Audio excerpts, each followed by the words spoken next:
அண்மை செய்தி டிசம்பர் 19 முதல் கல்லூரி மாணவ மாணவிகளுக்கு விலையில்லா மடிக்கணினி வழங்கும் திட்டம் அறிமுகம் செய்யப்பட இருக்கிறது. சென்னை வர்த்தக மையத்தில் நடைபெறும் விழாவில் தொடங்கி வைக்கிறார் முதலமைச்சர் மு.க.ஸ்டாலின். விரிவான விவரங்களோடு இணைகிறார் எம்முடைய செய்தியாளர் ராஜேஷ். ராஜேஷ், வணக்கம். விரிவான விவரங்கள்.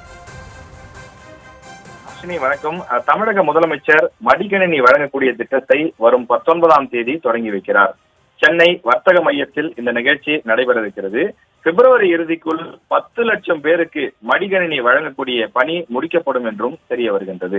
கல்லூரி மாணவ மாணவிகளுக்கு விலையில்லா மடிக்கணினி வழங்கக்கூடிய திட்டம் மீண்டும் செயல்படுத்தப்படும் என்று தமிழக அரசு ஏற்கனவே தெரிவித்திருந்தது.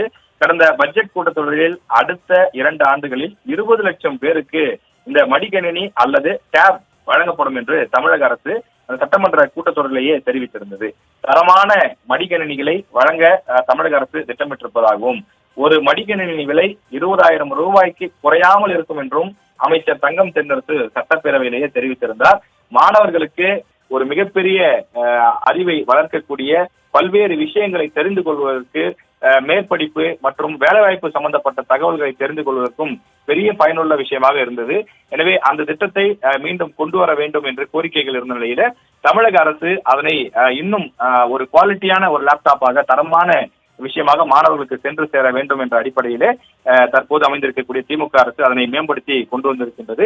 எனவே வரும் 19ஆம் தேதி தமிழக முதலமைச்சர் மு.க.ஸ்டாலின் அவர்கள் அந்த திட்டத்தினை தொடங்கி வைக்கிறார். இது மாணவர்களுக்கான ஒரு பெரிய வரப்பிரசாதமாக இருக்கும் என்று எதிர்பார்க்கப்படுகிறது. விவரங்களை வழங்கியமைக்கு நன்றி ராஜேஷ்.